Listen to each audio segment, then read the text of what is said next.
It's D-Tech, we're back. On this episode, we're going to talk about cool tech that is coming down the pike here in 2020. There's so much cool tech that's already here, so you prepare for a future tech episode and you're like, oh, this is already real. Yeah, it's true. But I think that's the only way we can base what future tech is going to come, is basing off of tech that's already here. Yeah, it's like there's little leaps every year in individual fields, but then you wait 5-10 years and it's like, whoa. So it's like we expect the flying car, by a certain year and it's not here, but then there's all this amazing technology that has been created. So I think our expectations on what's realistic are always wrong. Well, I think that's what makes current tech really cool, or even it's what made previous tech cool, because I remember even like the Xbox 360 Kinect. I mean, there were a lot of bugs with it, a lot of things wrong, but you see technology like that, you're like, okay, well, if we have this, it's going to be really good in the future. Yeah, and here's this great augmented virtual tech, whatever you want to call it, but then we used it for like 5 minutes and then stopped using it. So it was super cool, and then it went away fast. So sometimes they do make these technological leaps, and then it's just like, okay, that was cool, but not really that useful. Well, or it leads to something that is useful and popular. So sometimes tech gets invented. Like Steve Jobs had the Next machine, and it was a total bomb, but yet it became the basis for our current Apples. So sometimes technological developments are in service to future tech. Well, then we even saw, was it Bill Gates that was super invested in the Segway? Oh, yeah. That was supposed to be the world changer. Yeah. And then it just kind of fizzled. Like, they're cool and they're still around, but it's like, I've never still to this day ridden one. Isn't it, I haven't looked too much into the Segway, but isn't it mostly because it's just too expensive? I don't know.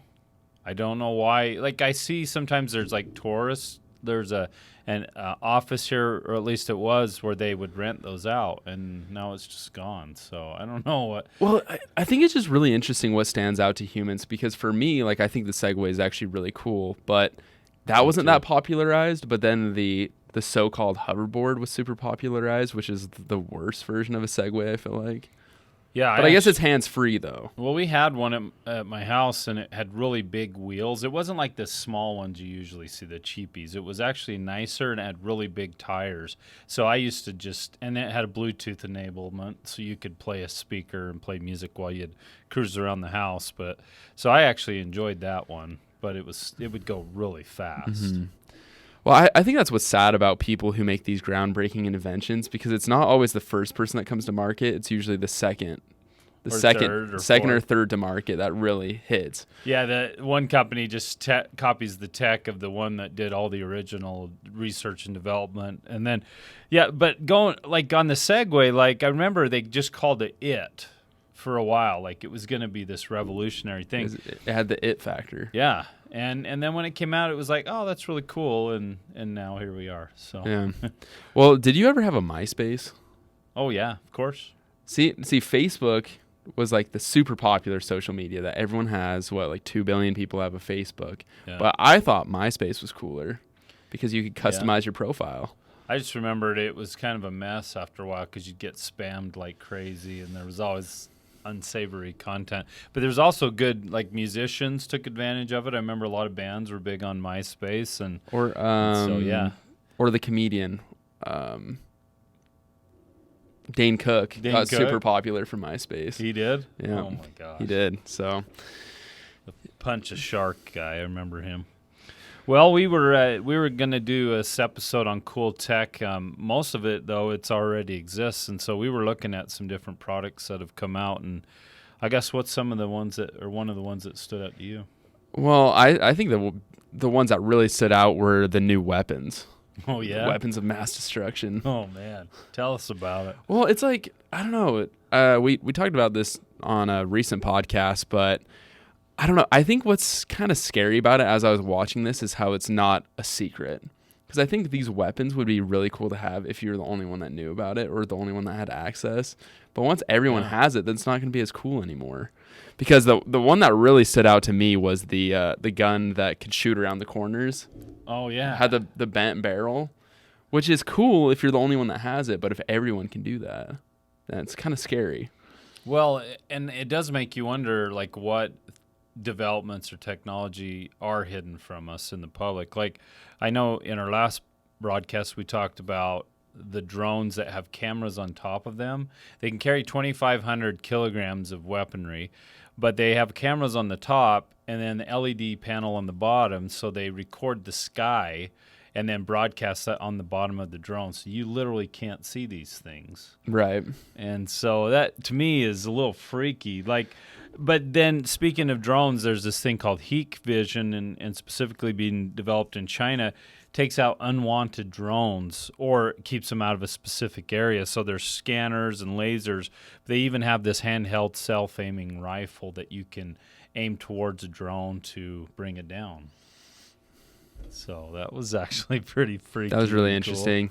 Well, I feel like it's just going to be, I don't know. Like when I saw the UAV blocker that blocks the drones, I feel like that's just going to turn into a huge battle or like piss off neighbors. Like someone's going to hate their neighbor's drone, and so they're going to get the UAV blocker. And wouldn't that be funny to see though? Like you're in your backyard and you shoot out a drone and it just falls, and you hear your neighbor like, "What?"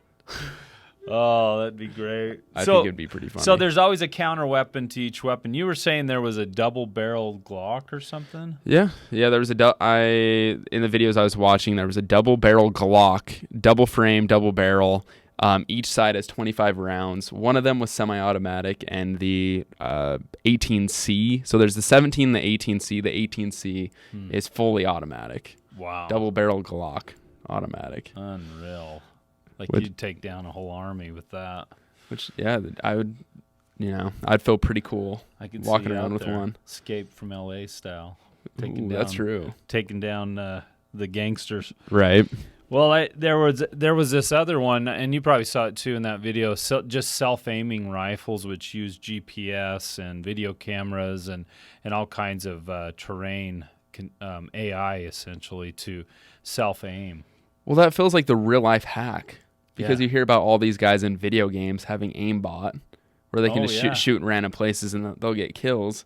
Now it feels like the real life version of that. You know that exists. Like we're watching these tech videos on YouTube, but you know the government already has unbelievable technology with drones and guns. So I'm sure, like if you went up against U.S. military, you wouldn't have a chance, no matter what you got off of Amazon. But yeah, I thought the self-aiming gun I thought was really cool. It is a cool concept. How it kind of like calculates the changes you have to make to hit a target. It calculates the wind speed, wind direction.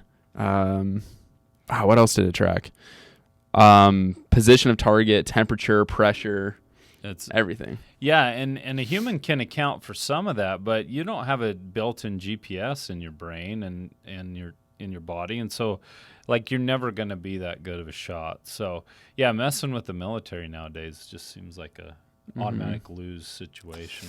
But I feel like if you're in the military, you're still going to have to train with a normal weapon though, because if your systems go down, and you just don't know how to shoot on your own anymore, or you just have 10 redundancies. That's true. I didn't even think about that. Well, what was that? Is it Starlink? What is Elon Musk's like satellite? Neuralink. What is it? Neuralink. No, it's a system of drone satellite Wi-Fi distribution across the world. It's basically wireless internet everywhere. So he's released all these satellites, and so I thought, well, if you've got satellites everywhere and you can tap that into your weapon system, like there's no way that you would ever have to worry about any of that. Like you would win. So, just thinking about all of this, like war would be an absolute nightmare. And then you go into the what was it? The WMUT, the robot tank. Oh geez. Now we're talking. That just moves on its own. Like Black Mirror type episode here. Tell us about that. So it can go for 72 hours straight. It can go up to 96 kilometers. It can operate on its own. Doesn't even have to be remote controlled. It can just follow a troop, but it can also be remote controlled. But I think that'd be a little scary. A tank that operates on its own. I'd be a little bit nervous about this robot tank just following me around. Well, they said when in one of those videos, and maybe it was in the one you watched, they were doing a little tank with a gun on it, and it started to malfunction, and it pointed at the crowd of investors and military people. Now, I remember that old movie RoboCop where there's the HAL 9000 or whatever. It's this walking robot, very futuristic, but it actually shoots at a group of business investors. And so that kind of reminded me of that scene from the movie. There, literally a soldier had to run out and tip the robot over because it was starting to sweep where all the people were watching this little mini tanks. Yeah. Well, I mean, I should have investigated a little bit more, but it makes me wonder, like, if it's like how exactly it's programmed, like how it's programmed to know who the enemy is, especially if it's operating on its own. Well, it would have all kinds of data, and that's like in our last episode we talked about AI. So there would be massive amounts of data, and they talked about that a little bit. So they've got so much data, it's unreal. So this tank is pretty much like the older, wiser, pissed off version of the Roomba. Well, speaking of Roomba, in fact, maybe we can leave weaponry here. I saw this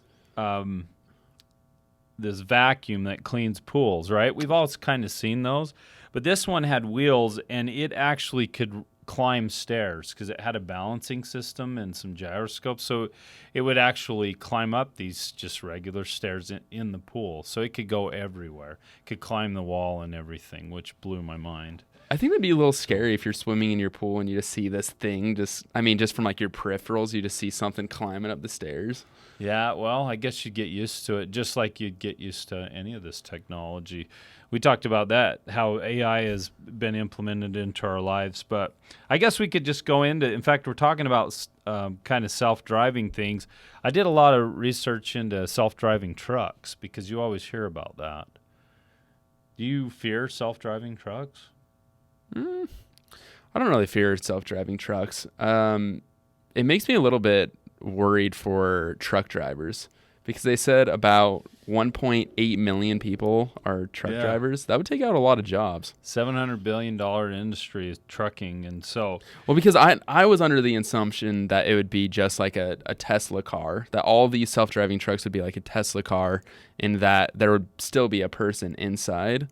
But we learned that's not necessarily going to be the case. No, let me read some of these companies. This will blow your mind. This is how many companies are competing to get into the space, and they think by 2025 this will be a regular thing, self-driving fleets on the road. But Quibus, Volvo, T-Log, Thor ET1, Gruzovikas, Tesla, Mercedes, Kamaz, Bugatti, and Audi.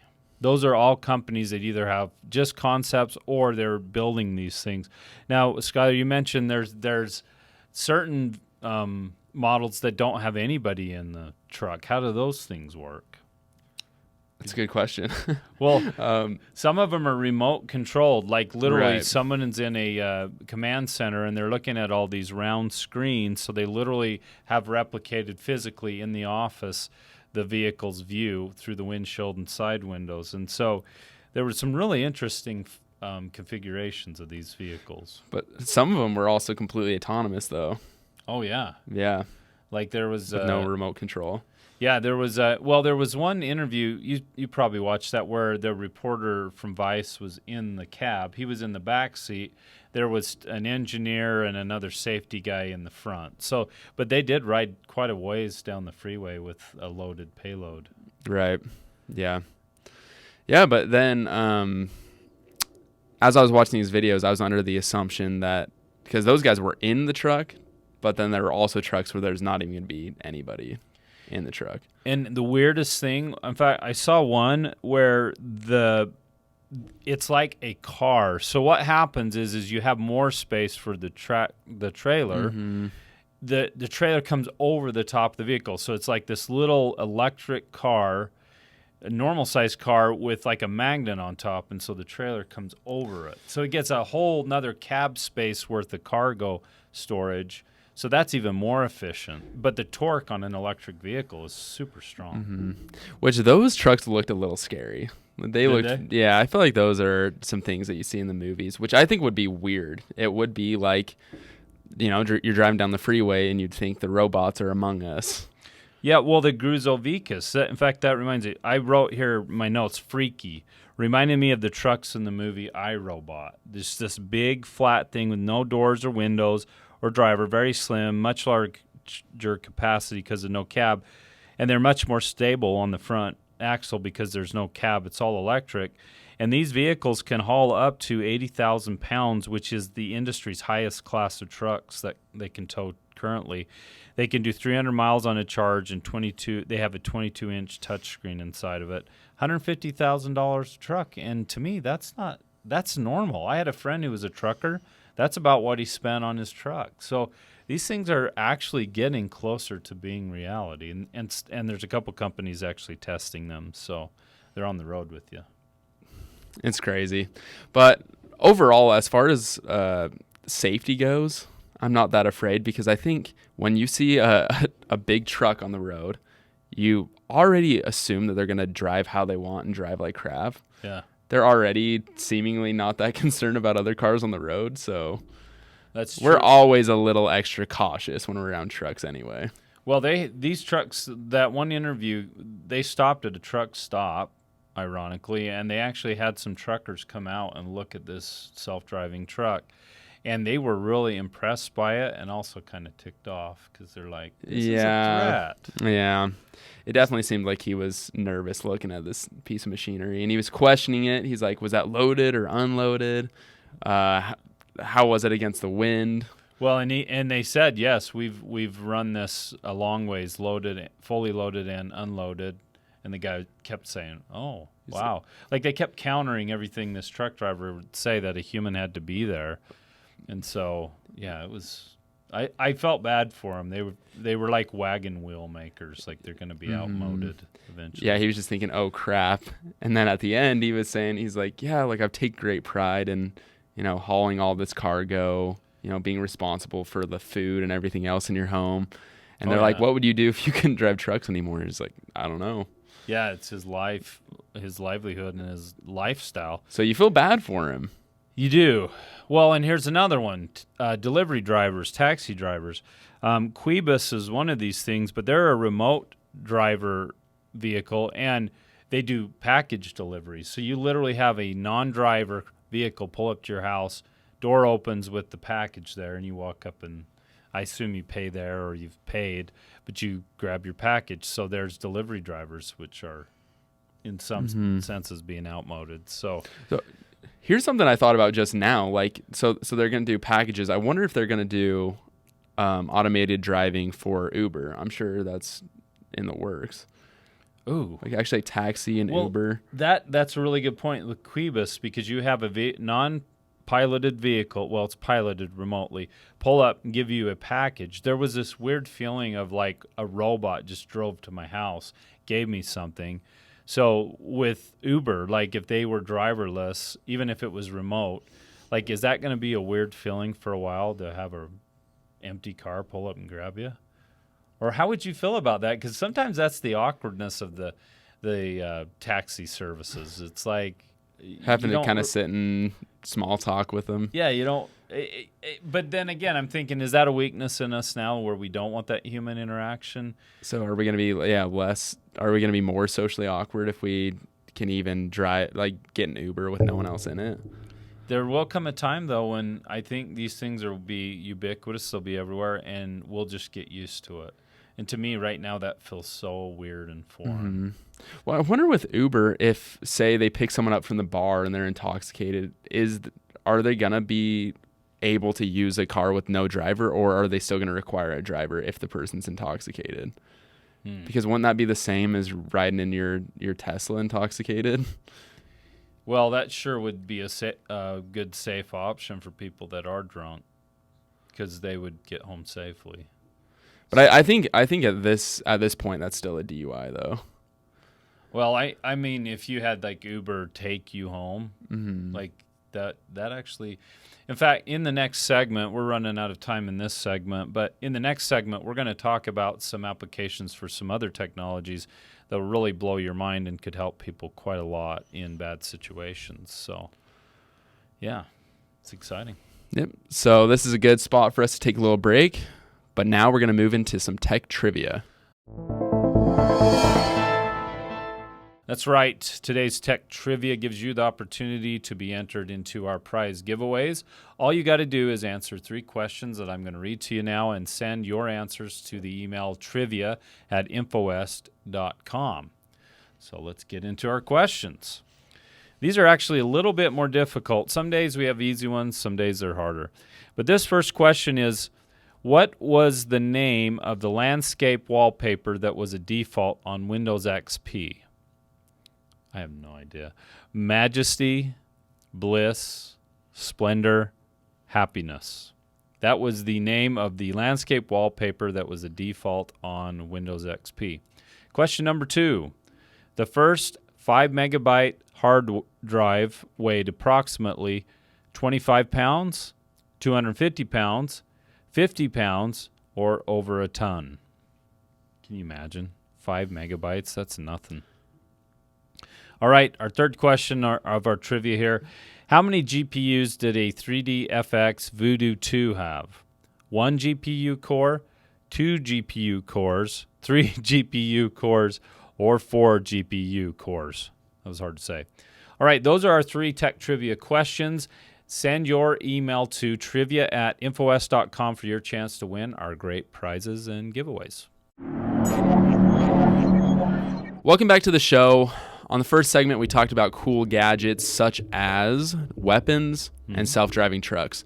On this segment, we are going to talk about how you can be the real-life Iron Man. That's right. Or the closest thing to it, at least. It's here. You can fly like Iron Man. Jetpacks. You ever think about or wish you had a jetpack when you were a kid? Honestly, not really, because I'm kind of afraid of heights. And I hated roller coasters when I was really young. I would always get super sick. So I feel like it's something I never thought about. We are so opposite on this. Like, as a kid, like, I climbed everything. I remember I climbed the ballpark lights at the top. Like, I climbed everything. And so, yeah, I always dreamed of, and I grew up in the country, so whenever we would drive, I'd always look out in the fields. There'd be rolling hills, and I thought, wish I had a jetpack that I could run and just jump over fences, jump up on top of hills, and just keep going through the fields for miles. I used to think about that all the time because I was really bored and sitting in the truck. So now that's possible. Now, how does that segue into Iron Man? Well, the jetpack is a real thing. Gravity is a company that has been working on a prototype for quite a while now. But if you go on YouTube, the videos are freaking amazing to me. Mm-hmm. And it really is like Iron Man. And it isn't high off the ground, so you would still like to do it, right? I don't know. On some of those videos, it gave me a little bit of anxiety. Did it really? Yeah. Well, there was okay, specifically there were 3 videos. One, they've got, okay, let's describe the jetpack. You basically have 4 jets, 2 on each at the end of each arm. And you put your hand in this kind of stirrup thing where you can squeeze a trigger, which puts out more fuel. Now, I looked at the fuel. It's kerosene they're burning. Because you had asked earlier, I'm like, I don't even know. I thought it was jet fuel. But no, it's just kerosene. And it's not crazy. They can actually burn like they can hold up to 50 liters of fuel, which is about 13.2 gallons. And they can go for 20 to 30 minutes. So that's like actually useful. So they had these 3 different videos that we looked at. And there was one specifically where he's just going over a river. Another where he's going around a cruise ship with jet skis, and another where he's going up a mountain, and we'll talk about that. But this is like legit tech. Like he really hovers. I don't know, how far would you say he hovered? In the mountain? Yeah, or just general on the ground. I don't know. I would say on the mountain, it seemed like he went at least like a good quarter mile. But like as far as high off the ground, like how far would you say? Like 5? When he was going over the river or the pond or whatever it was, I felt like at some points he was like 20, 30 feet in the air. He could, yeah. Well, it depended on how much gas he gave it, or kerosene. But the interesting thing and it reminded me of that story talking about flying over the fields. They simulated a rescue of a little girl. She was with I assume her mom, but she's way up on top of a mountain. In fact, when this guy got in his jet suit, because he was wearing kind of a special suit, kind of like you see when they jump out, they do free falls, and squirrel suit, that kind of thing. But anyway, he went up 1,000-foot climb in 90 seconds versus a 25-minute hike. And it was just fluid, and he's just going up this steep mountain. And granted, you've got to look at this online, but the stabilization that you have to do with your arms is the biggest challenge. I showed Skyler some videos where people were testing this out in a hangar and getting to where you can just hover. It's not like Iron Man with two little jets in his palms of his hands. It's actually kind of difficult. Well, I feel like you have to have a lot of control, because I think that would be my biggest anxiety, like going over that river or pond and then just randomly just flipping right into the water. Yeah, like you see those I don't know what they call those hoverboards, like in the water with you've got a hose. Oh yeah, I know what you're talking about. And you float way up. Yeah. Like you see people do a nosedive. So, but basically that was the challenge for people testing out this jetpack, is just finding a nice balance to where you can stabilize yourself.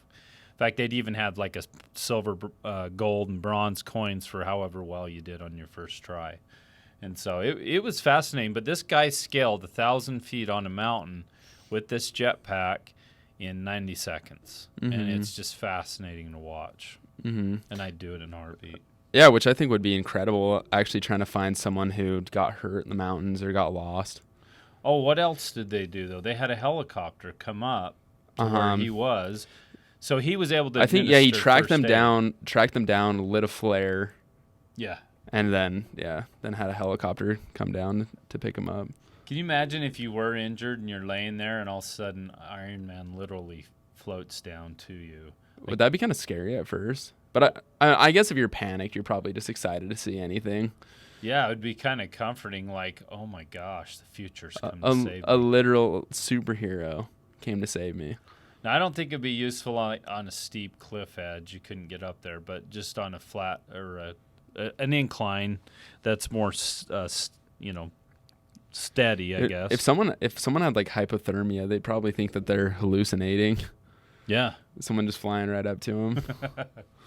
Yeah, if you'd never seen that video, you'd be... Well, there was another one where he was on a cruise ship, and so there were jet skis down in the ocean doing, a big circle around the cruise ship, and he's up there pretty much hanging with them. He's quite a bit higher than them, but the jetpacker or the jet suit guy. Yeah, the one he just like flies like over the top of the people. Yeah. That'd be quite the way to impress a girl. Heck yeah, I'm here to get you. I'm here. Well, you couldn't pick her up like Superman, though, because you got to keep your arms down. I wonder, though, if they can build it stable enough where someone could get on your back and you could take them. Because then you could literally rescue them. Or somehow to, like, you probably could find a way to clip them on. I wonder if they'll get there. Well, I thought the application for the cruise ship scene was like, maybe say a cruise ship has a problem and can't get into port. Maybe you could send someone in jetpack over to the port to tell them what's going on. I don't know. Maybe that's not what it was about, but that actually sounds like a dumb idea now that I said it out loud. I don't know what it was. I don't know what the point was, but the jetpack is super cool, and it seems real, finally. That is really cool. But as I was doing my research, there are other ways that you could be a superhero as well. How's that? Spider-Man, you heard of it? No. Oh, yeah. Well, I've heard of Spider-Man, but I haven't heard of how you can be that. Okay, well, I think it's a long way from becoming a reality, from seeing people as climbing on buildings. But there's this invention that's in the works called the Gecko Gloves. I believe it was invented by Stanford students. Really? Where there's just this thing that you strap onto your hand, and then it has like little sticky pads on the other side, and you can actually grip on walls. Do they work by like electricity or something? How does it actually attach? Not sure. But you saw it with your I did see it with my own two eyes. I don't know. Wow. They somehow made it so it can stick onto walls and then seamlessly pull off too. So what about your feet? Do they have something for that? Yeah. It looked like they didn't talk about it too much, but it looked like there was something that you attach to your feet as well. Well, even if you wore like rock climbing shoes, they have a lot of grip, so maybe that would work. But were there any magnetic shoes or anything like that you saw? I did also see magnetic shoes, but which again, it seemed like it was one of those I don't know, projects that someone's working on in their garage. But so yeah, someone had these shoes where they strapped in and they put them on the ceiling and they were walking on the ceiling. Wow. Well, and looking back, I think it was Michelangelo who created shoes that could walk on water. Like, I think it was also him. He was contracted out. It was either him or Da Vinci, where they would take their amazing invention skills and create weapons. But they would also create, like, Michelangelo designed a parachute, and just 2 years ago they tested out his design and actually worked. So people have been wanting to do this stuff for centuries. Like, there was this really weird, it was kind of cool. It was like chicken wire. Imagine, if you will, chicken wire with cotton stretched around it. So it looks just like a cloud. Yeah. But then they have this magnetized base, which would make this cloud spin around and light up. And so it was like literally like a rain cloud hovering, and it was mainly just to be a cool, like, set piece in your home, or to just kind of be a relaxation thing. Kind of like I think lights. it'd be cool. I think so too, because it looked real.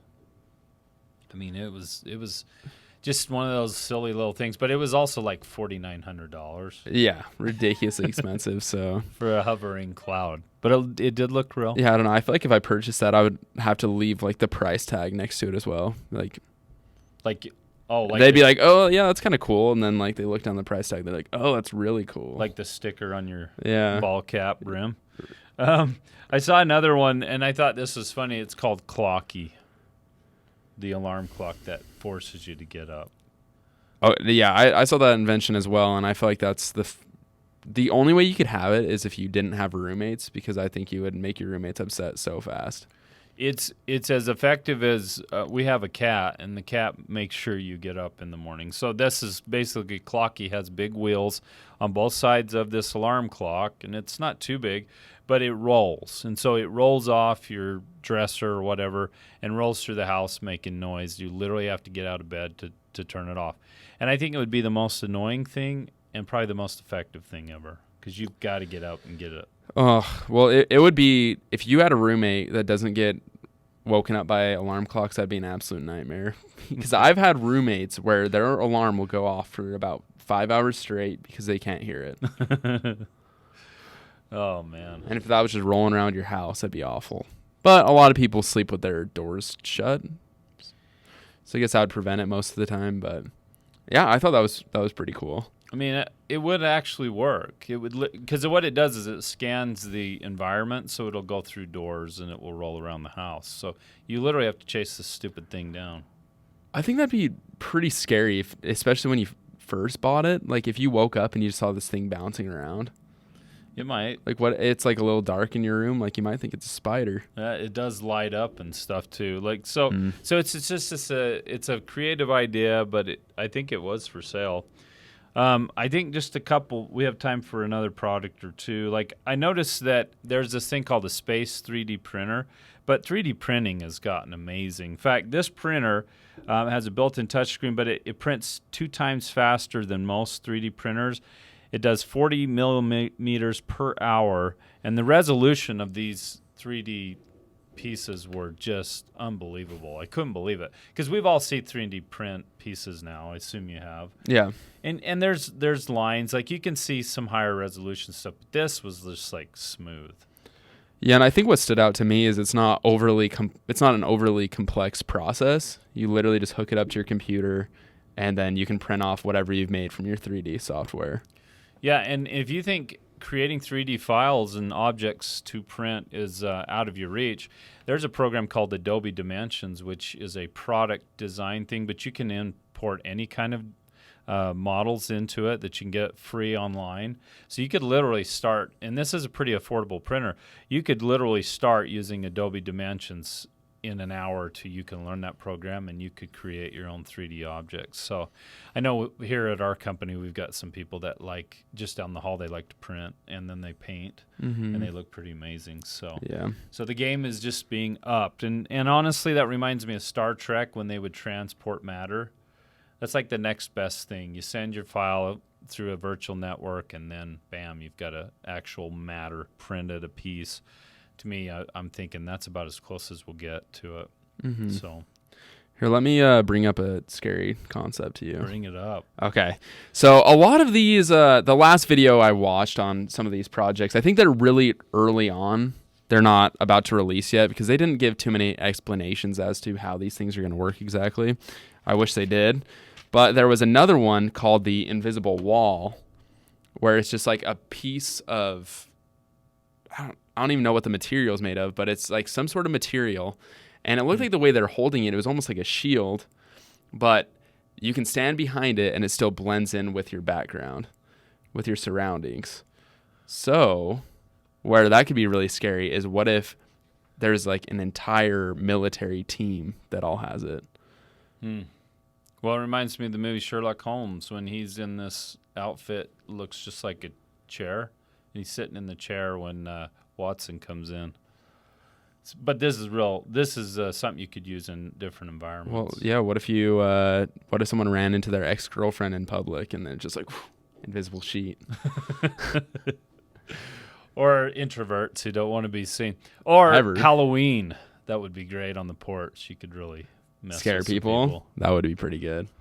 Well, dude, I think, honestly, we could go on and on about all of these inventions, but it is fascinating, the technology that is available for purchase right now or that is in use by governments that's here that just sounds like futuristic, but literally the future is here. Well, yeah, just like we were talking, the future is here. But like we were talking in the beginning, like a lot of these concepts, these gadgets are in the early stages, but it's just showing us the possibilities of the future. Yeah, and so much of it's already in use or right on the horizon. So, yeah, I think that's good for today. Yeah, I think this has been another great episode of Discover Tech. I hope you enjoyed it. We had a fun time making it. Sure did. Fun time researching. I want to buy all these toys now. Right. See, and it's actually fascinating. So, again, I hope you enjoyed. If you did, leave a 5-star rating and a nice review. But until next time, the future is here.